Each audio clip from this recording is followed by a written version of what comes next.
What is the craziest real-life plot twist story you have? This is a long and meandering story that came to a climax about 12 years ago. It's one of the most bizarre things that's happened to me, and left me rattled and puzzled for a long time. When I was in college, my father retired and moved to New Orleans.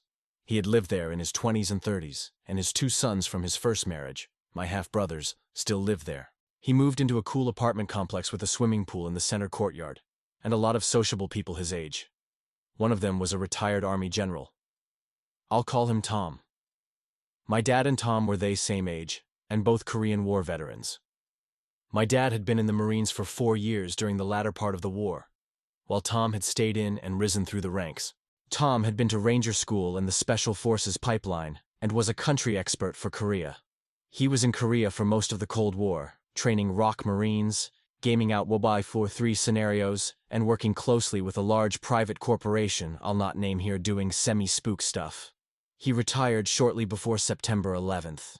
He was a full colonel at the time, and was promoted to Brigadier General, 1 star, just before retirement to sweeten his pension.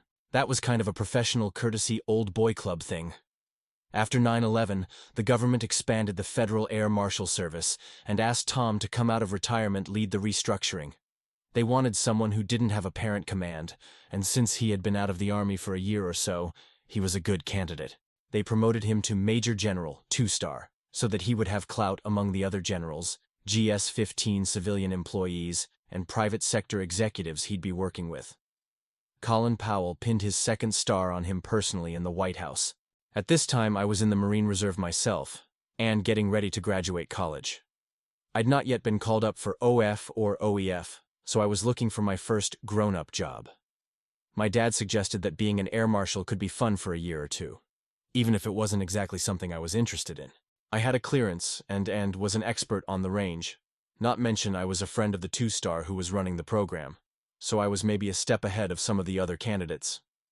My dad arranged a phone call with Tom to talk about my options. At this point, I'd met Tom many times when I'd go to visit my dad. He was one of the kindest men I've known. We'd sit around the pool and I would pick his brain endlessly about his military experience and the spooky adventures he was at liberty to talk about. As a young enlisted Marine, it's hard to describe the feeling of being close with a 2-star general. I had seen a general maybe 3 times at that point. If you're a lance corporal in a rifle platoon and a major shows up in the barracks, you snap to attention and bark out, "Attention on deck," like it was Darth Vader walking in the room. Somebody with stars on their collar might just give you heart attack right there. So to be shooting the shit with Tom was pretty special for me. Tom was a widower and an old Southern gentleman, and dated women here and there. Although he didn't smoke, he always carried a Zippo lighter with him to light a lady's cigarette. He lit a cigarette for me by the pool one day, and I noted that his Zippo had a Ranger crest on it. He said that his daughter had given it to him years before, and he thought it was gaudy at the time. He wasn't the type to advertise his status, but he came to cherish it after his daughter died.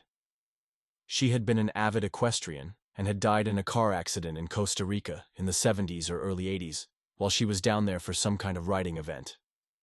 His wife died of cancer some years later.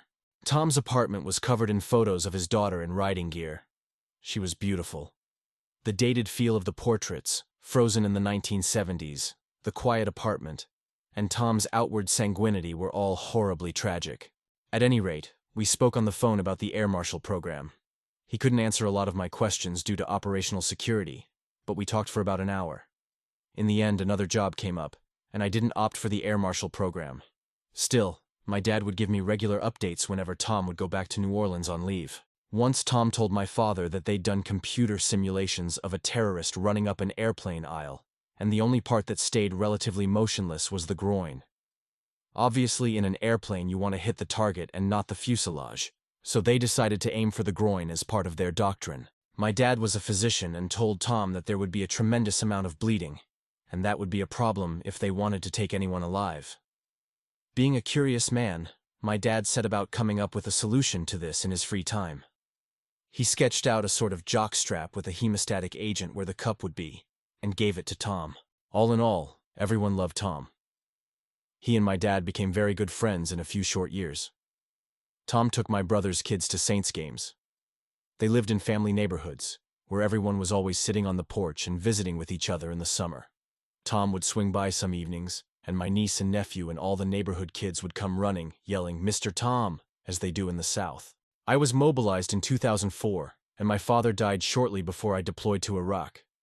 I went to New Orleans on emergency leave, and my brothers, their wives, my sister, my girlfriend and I drove to Grand Isle, Louisiana, to scatter his ashes in the Gulf.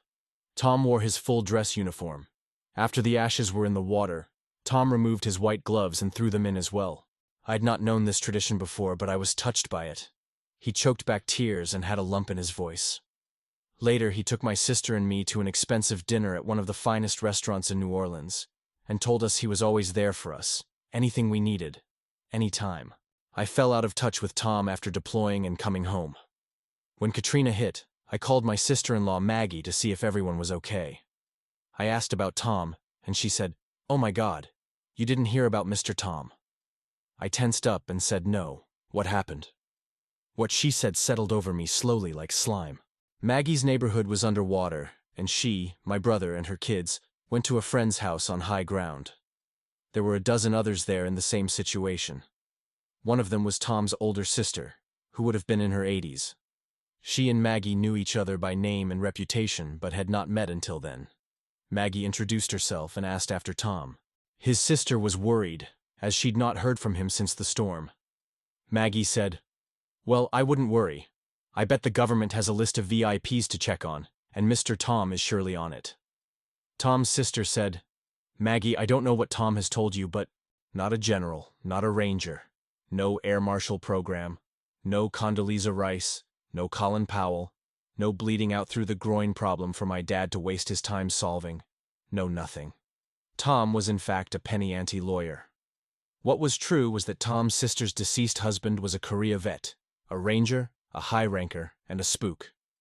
Tom grew up admiring everything about his brother-in-law. At some point, Tom's dreary, real-life lawyer job faded from his reality, and his fantasies replaced them. The truly sick and disturbing thing was that his daughter and ex-wife were very much alive. They'd just written him off when his detachment became too much. So he killed them off in his narrative. Still, his daughter had the heart to take him in after Katrina destroyed the apartment building, we found out later. My girlfriend watched my face collapse as I talked to Maggie, and she was equally devastated when I told her after I got off the phone. I had so many questions. What if I had followed up on the air marshal thing and said, "Hey, Mr. Tom sent me"? Then some of the particulars hit me. He said he was only promoted to the general ranks after retirement, so he would have had an answer as to why he wasn't listed in the Army website's general officer biographies. He probably had an answer to the air marshal thing too. It's like writing a screenplay, coming up with plausible explanations for kinks in the story or character development. Maggie ran into him a couple months after Katrina. He was all smiles, and Maggie said, "Stop, your sister told me everything." He just laughed and said, "Oh, that old bat's crazy." That was the last any of us ever heard of him. I've Googled him but not found anything. I'm just glad my father passed away not knowing the truth. He would have been bereft, and possibly would have beat the shit out of him. I'm saddened by my dead father having been played like a fool in his last years, but I'm also sad for Tom. The gloves in the water and all that were bullshit, but his tears weren't, nor his graciousness at dinner with my sister and me. With the life in Washington, D.C. being phony and his relatives having written him off, my dad and our family were really the closest people he had in his life.